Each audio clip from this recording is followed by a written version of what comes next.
Hey, everybody, and welcome back to the show. It is time again for You Know What It Is, another culture update. And I am your host, Vanna, and we are going to get right into it. I have a lot to unpack for you today on the show. So we're just going to jump right in. First things first, I do want to keep everybody up to date with what's going down with the Julius Jones case. As you know, here on the Culture Update, and with the culture creators, we are advocates of justice for Julius Jones. So I wanted to keep you up with the latest that's going on in his case. Now, as of last week, I've heard that Julius Jones and three other death row inmates, including John Grant, who is scheduled to be executed next week, have filed a motion in federal court requesting a stay of their executions. So the judge indicated he will hear this motion on Monday, should have heard this motion or will be tomorrow, Monday, on the 25th. So in the morning, we will hear further as to what the stay of execution is. But we also have been updated with a list of his clemency schedule. As you can see, we have it listed here for you. And if you're in the Oklahoma area and you want to participate in anything going on for Justice for Julius Jones, there's lots to get active. They have an art show going on. They have nightly prayer vigils, and so much more, all leading up to his clemency hearing. So as always, we will keep you up to date with what's happening with the Julius Jones case. And we are just keeping our prayers high and our fingers crossed that he is freed and he gets justice, because we hate for an innocent man to be executed and or locked up. So we are just hoping for even more news on the Julius Jones case. So that's your update on that. And let's move on to the next part of the show. It's always nice to learn something. I like to try to teach someone something that even I didn't know. And I wanted to talk to you all about a new concept that I'm learning about. And this is something that I had not previously learned, even though I knew what redlining was before. I had no clue that there were such things as these heat islands, these urban heat islands. And that's what I wanted to touch on a little bit today. So, we're going to talk about what an urban heat island is. Let's get into that real quick. I got a little video here for you.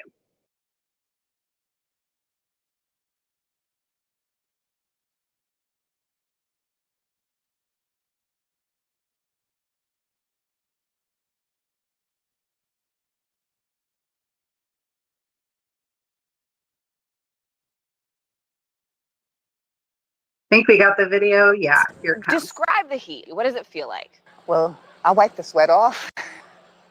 I'm melting. Annie Moore has to fight the heat. Get out about 7 o'clock before it really steams up by 10:30. So you have to She's now one of hundreds of volunteers. This on the app on your phone. Working on a project called Urban Heat ATL. Volunteers using special technology to map Atlanta's temperature, block by block. What type of neighborhood are we in right now? We're in a predominantly Black neighborhood. And 2.6 degrees Fahrenheit. The goal? To prove some neighborhoods are hotter than others. New research shows in more than 70% of U.S. counties, low-income, non-white neighborhoods experience more extreme surface heat than their wealthier, whiter counterparts. The reason? Urban heat islands, unshaded asphalt areas that amplify heat. we see that Black and brown neighborhoods are simply hotter or feel hotter than white ones. Why is that? You have a lack of green space, lack of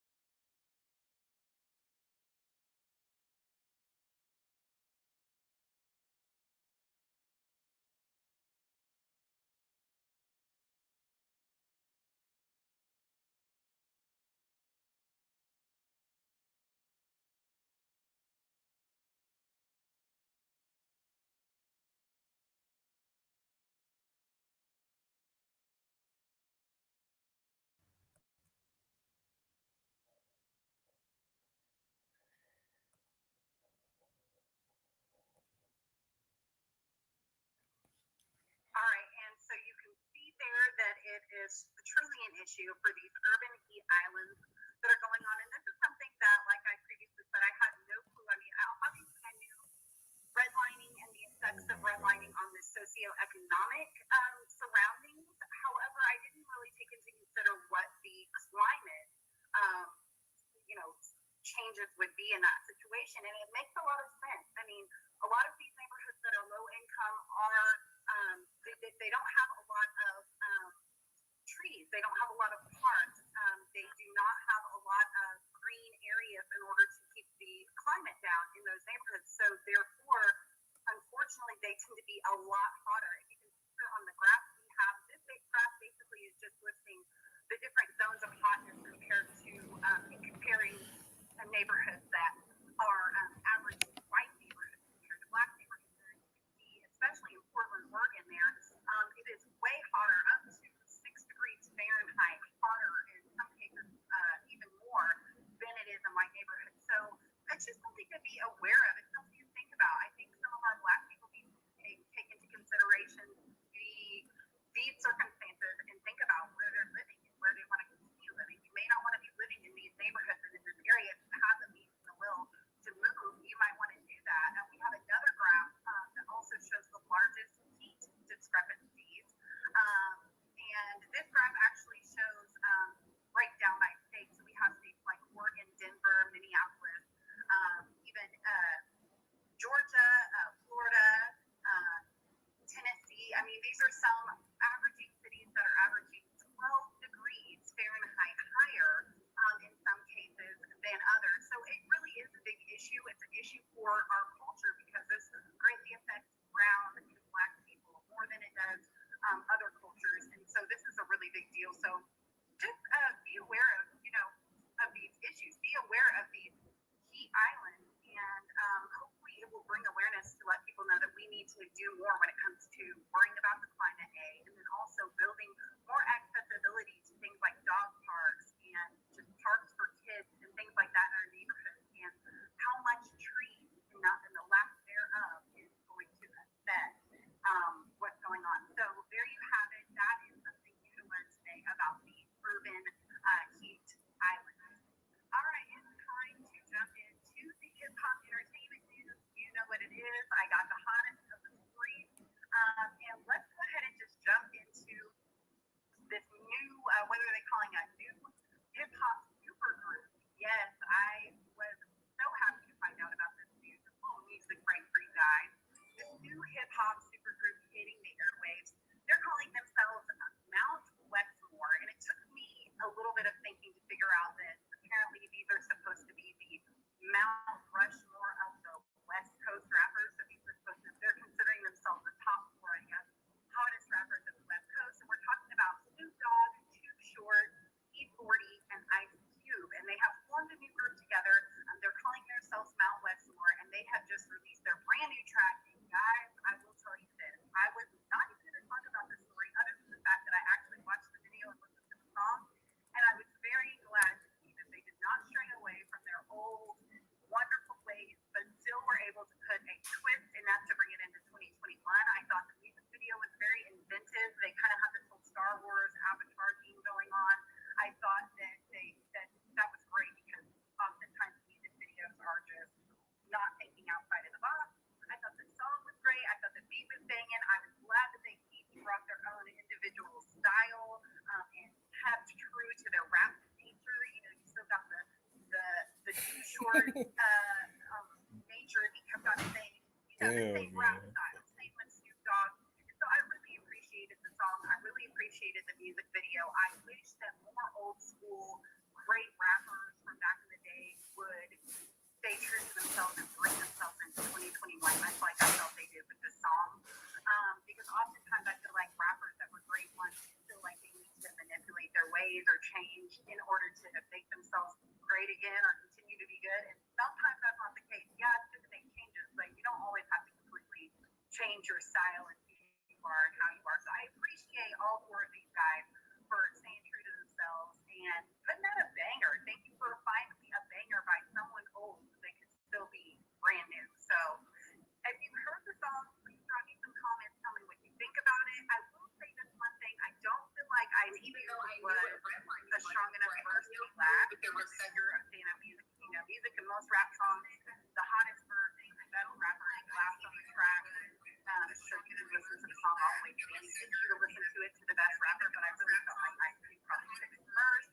Anyway, that's my thoughts on it. Tell me what you think. Drop your comments. Is it hot or not? Are you going to be checking out more tracks from Not Westmore in the future? Let me know. I'm really excited to hear your opinion about that. All right, moving on.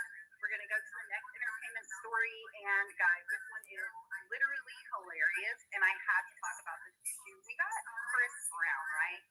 We got Chris Brown, and he's basically going in on Kanye West. So let's get into this story. Basically, what's been going on is that Kanye West has been at his old ways again. He's kind of making a ruckus. We don't know if this is all a effect of what his divorce is going through. What is continuing typical Kanye since his mom passed away, unfortunately. But it seems that Kanye is back in the news for several different things, like changing his name to just Ye or E or however he pronounces it. And then he also has been walking around in some weird whiteface and cut his hair extremely horribly, so bad that it looks like a 3-year-old did. So Chris Brown thought it was the perfect time to kind of jump in on Kanye and go after him, and it was hilarious. So let me just tell you some of the stuff that happened. Chris Brown went on social media, and he blew up for some Look what the Wahites done gentrified now. Basically said that Kanye asked the farmers to step up completely. So he was basically trolling him for that. He also said he got the punishment haircut, which I thought was hilarious. So Chris Brown really pretty much trolled him on, and look at this haircut. I mean, it's bad. It literally looks like he handed clippers to like a 3-year-old and was like, yeah, do your worst on my head. And so that's why Chris Brown drugged him. And Chris Brown wasn't the only one. Kanye's been getting drugged through the internet since this episode happened. And when you thought it couldn't get any worse, Kanye surprised us with this, what I'm going to only describe as white face or maybe white mask. If you take a look at this picture of Kanye, he was reported to be going out and having lunch with, or I should say a meeting with Michael Cohen, and this is one of Trump's, old cronies. And if you can look to that picture, he's got a white mask on his face, on his head. It's just ridiculous. I really don't understand this. I really don't get it. I feel like Kanye needs to explain about this white mask situation. I'm not really sure. I feel like this is either a cry for help, or if it's not, I feel like this is Kanye's personality, and this is how he is and who he has been and who he will always be. It's either got to be one or the other. I don't think we have the picture of him with the, there it is. Okay, so we've got Kanye in what appears to be, I guess you could call it white mask face, dummy head. I really don't know how to describe this look. As you can see, he's sitting there with Michael Cohen, glasses, hat, and white mask. So what is this? I feel like we need an explanation from Kanye. I feel like Kanye needs to at least try to explain what exactly he has going on here. But overall, I'm not with this. I cannot rock with you, Kanye. I wouldn't be happy about it if someone, white put on a black face mask like this. So I can't say that I'm happy about him doing it in a white face mask. I just think it's distasteful. And my question is still why. And even when I get that answer, I'm sure I'm probably not going to like that. So please drop me your comments. What is your boy Ye or Yee or however he wants to pronounce his damn name? What is he doing? What's he doing with his face, his mask, his head? Did he put on this mask to cover up his ugly haircut? We just don't know. I don't think we have all the answers. Much like Sway, we do not have all the answers, but maybe Kanye does. So please drop me your comments. What do you think is wrong with Kanye? Is this just simply a Kim Kardashian effect? As they say, they have the Kardashian effect on certain men that the Kardashian women get with. So let me know what you think. Drop me some comments below and tell me, are you rocking with Kanye or are you no longer rocking with Kanye? Because I'm pretty sure I can't rock with him at all after this. All right, moving on to this next story. And ladies, I gotta know, would you do this? Would you do this to your man? I need to know. Dr.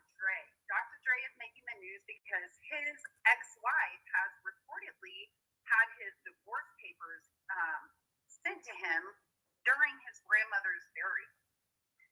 Now, these were reportedly, legal documents connected to their divorce, and apparently she's just had him served at his grandmother's burial.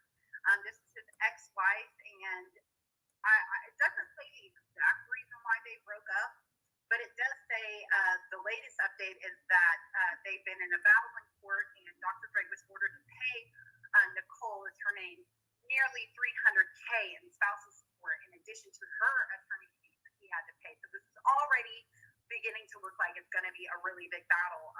But unfortunately, this situation has happened. According to documents, now Dr. Dre has only paid $335,000 of the $1 million something in attorney fees that he was ordered to pay. So apparently these court documents have a lot to do with that whole situation.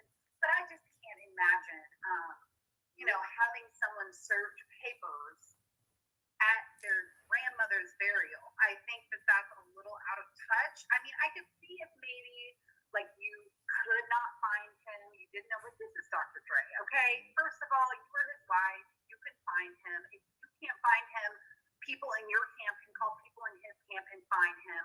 Why couldn't he wait till the burial was over and have the papers maybe delivered when he was touched down at home, in the privacy of home? I think this was definitely one of those things where she was doing something shady. She was trying to kind of stick her fork in him, so to speak, and did so because she that was shady, that was salty, that was messed up. I cannot imagine. You're already dealing with so much. You're already dealing with family. You have your grandmother's burial, and then here comes your ex-wife with extra legal papers and fees to get served in front of all your friends and family. So I think that's pretty messed up. I could not imagine what I would do if it was me, but tell me what you think. Drop me your comments. Was she wrong for doing it like this or not? You would do, ladies, if you had to get your man to be served divorce papers or whatever. Let me know. Drop me your comments below. All right. We have another special for you today. We've got a quick little rundown of our business, our Black business. Every now and then we like to highlight a Black business. Somebody that's, doing something good, positive, and let you know about what's going on. So we are going to do that right now, and we are going to highlight a Black business, the small Black business, and they are called Chai Doll's Hair. And this is a natural hair care business, and they focus on providing healthy hair care tips and bringing different exotic hair extensions for protective styles or just to change your look. And they have beauty on the go. It's actually a vending machine store that operates to serve clients from pool and beyond. They have beauty on the go vending machines located in Sugarloaf Mills Mall. And for those who prefer to pick up products in the same day, they can visit the mall and check out the vending machine there. They also have their online store where they offer the best quality hair care supplies globally and to customers. So make sure you check them out online. And they also said that they intend on expanding.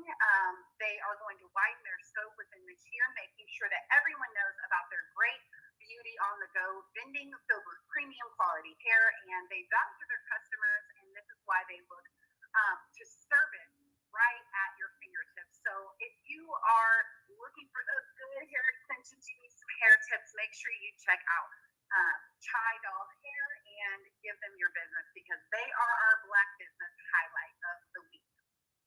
All right, that pretty much wraps up the show for me today, guys. And I thank you all so much for tuning in. And listen, if you haven't already, make sure you subscribe. And don't forget that this show is brought to you by the Culture Creator. So shout out to them. And we will have another episode of the Culture Update for you next week, as always, on Sunday at 7 p.m. So tune in again. Thank you so much for watching. See you next time. Bye.